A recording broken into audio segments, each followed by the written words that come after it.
The first rule of success is to have a vision. You see, if you don't have a vision of where you go, and if you don't have a goal where you go, you drift around and you never end up anywhere.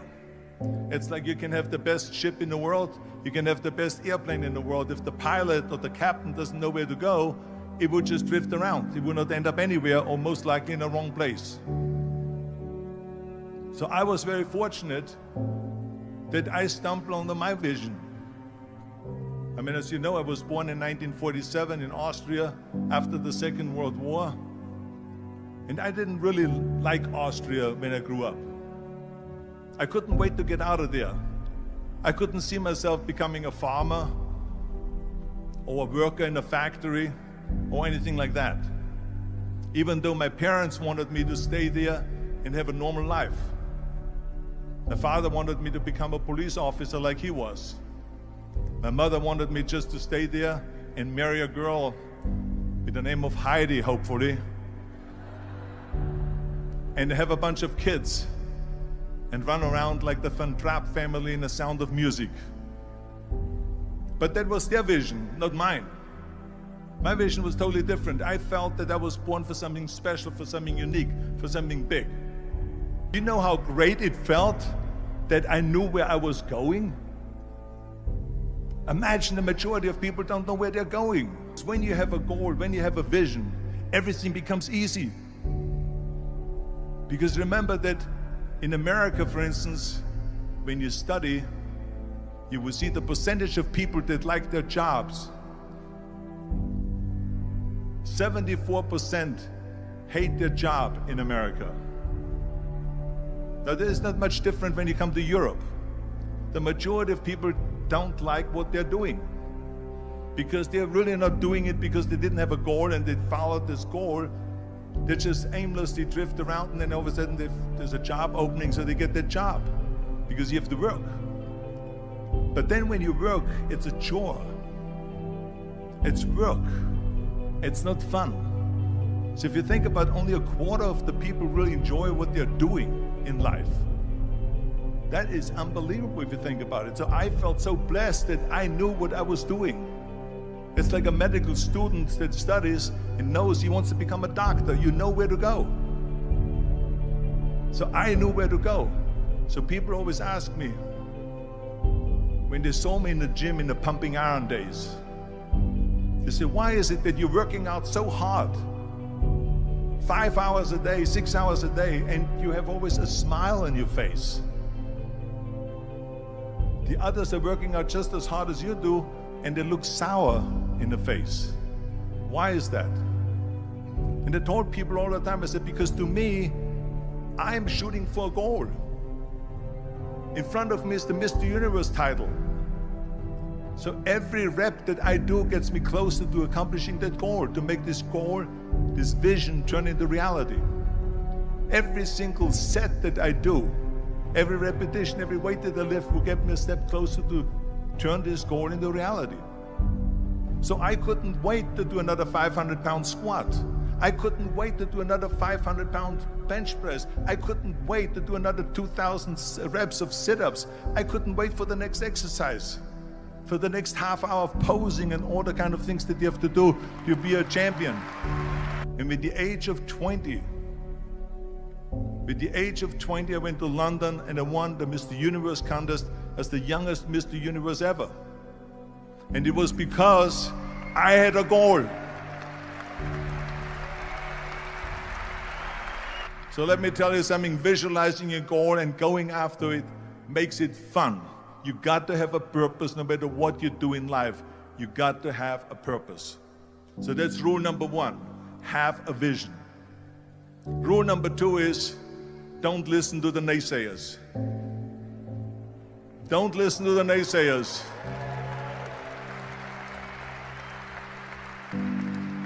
Everything I ever did, the thing that I heard out of people's mouth was, that's impossible. That can't be done.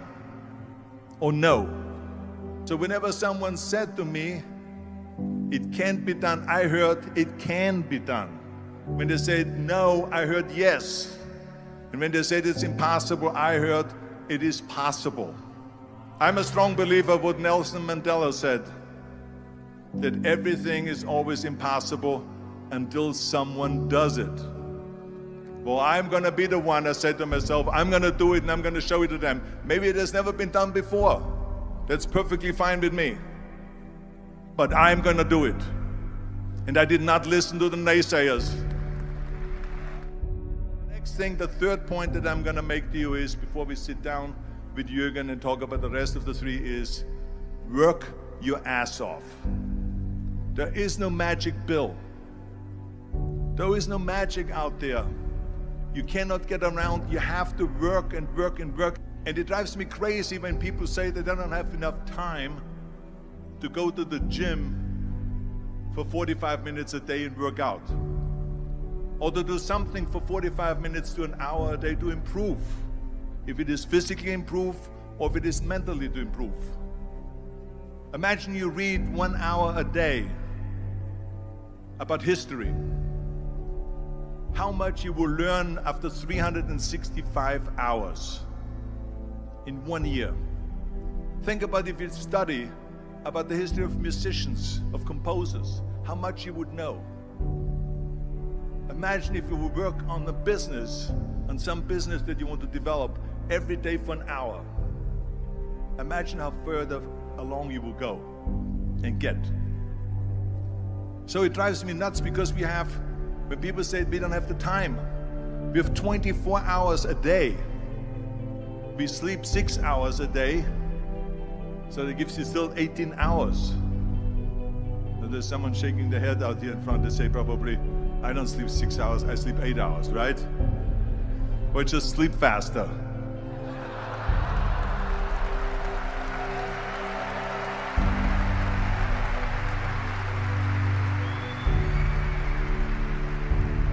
So we have 18 hours a day.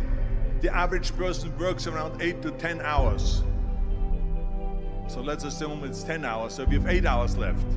Then you travel around an hour a day, maybe 2 hours a day.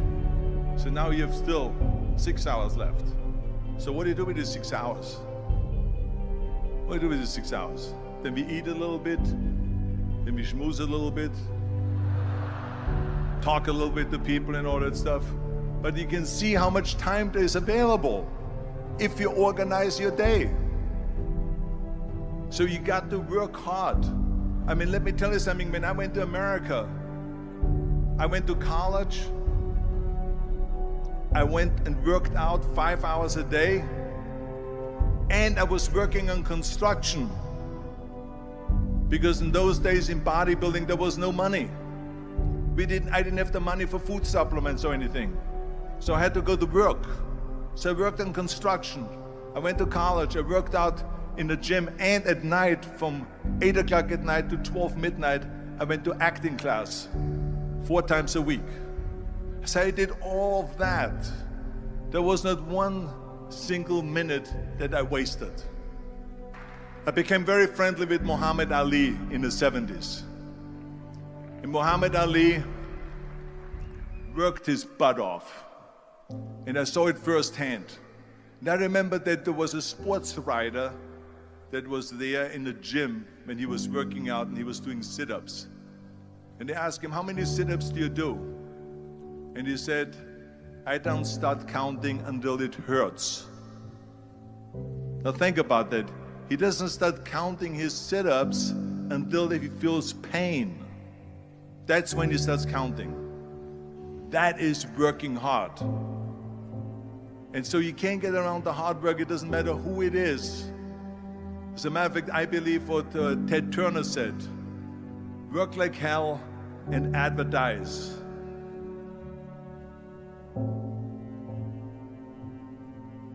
You get it? Work like hell, go to bed, and early to rise, work like hell and advertise. So you work your ass off, and then you let the world know about your work. That's what it is all about. Let people know. If you have a company, if you have a movie, if you do a sports, work your ass off, but then advertise and let everyone know. I hate Plan B. And I tell you why. Because we have so many doubters, as I've said earlier, the no-sayers. We have so many of those people that say no, and you can't do it, it's impossible. That is okay, because we just turn off, as I said earlier, and we listen and we hear the no being a yes. You can't do it, you can do it, and all of that. So that is possible to do that amongst all the negative people around you. But when you start doubting yourself, that's very dangerous. Because now what you're basically saying is that if my plan doesn't work, I have a fallback plan, I have a plan B. And that means that you start thinking about plan B, and every thought that you put into plan B, you're taking away now that thought and that energy from plan A.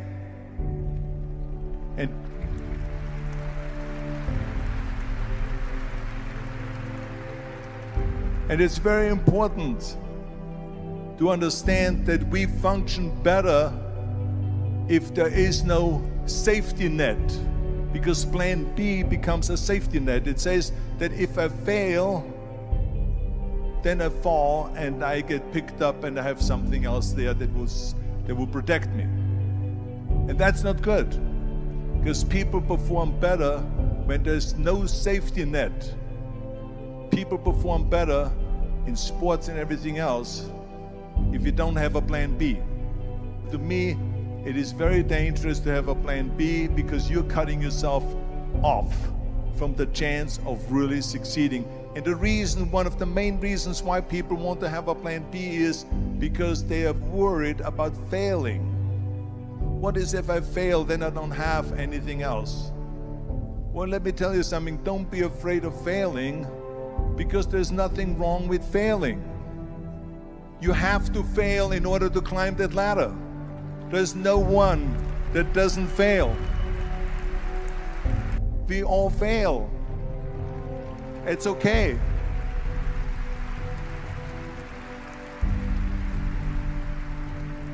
What is not okay is that when you fail, you stay down. Whoever stays down is a loser. And winners will fail and get up, fail and get up, fail and get up. You always get up. That is a winner. That is a winner. Hey, we all lose. We all have losses. This is okay. And this is why I say don't be worried about losing, because when you're afraid of losing, then you get frozen. You get stiff. You're not relaxed. You got to be, in order to perform well in anything, if it's in boxing or if it is on your job or with your thinking, is only happening when you relax. So relax. It's okay to fail. Let's just go all out and give it everything that you got. That's what it is all about. So don't be afraid to fail. This is one of my 6 rules to success. You can only feel complete as a person if you think about what can you do for your fellow member around you that maybe needs help. I felt like that. Everyone has a different motivation why you get into that. I was an immigrant going to America, and I saw how America was the most generous country in the world. I mean, they opened up their arms to me, they helped me, they invited me for Thanksgiving dinner. The people, they brought me, the bodybuilders in the gym brought me plates to my apartment because I had no plates, I had no silverware, I had no bedware, I had no pillows, I had no blanket, I had no TV, I had no radio, I had nothing. They brought it to my apartment. They helped me. And I saw that firsthand, this generosity in America. And I said to myself, as an immigrant,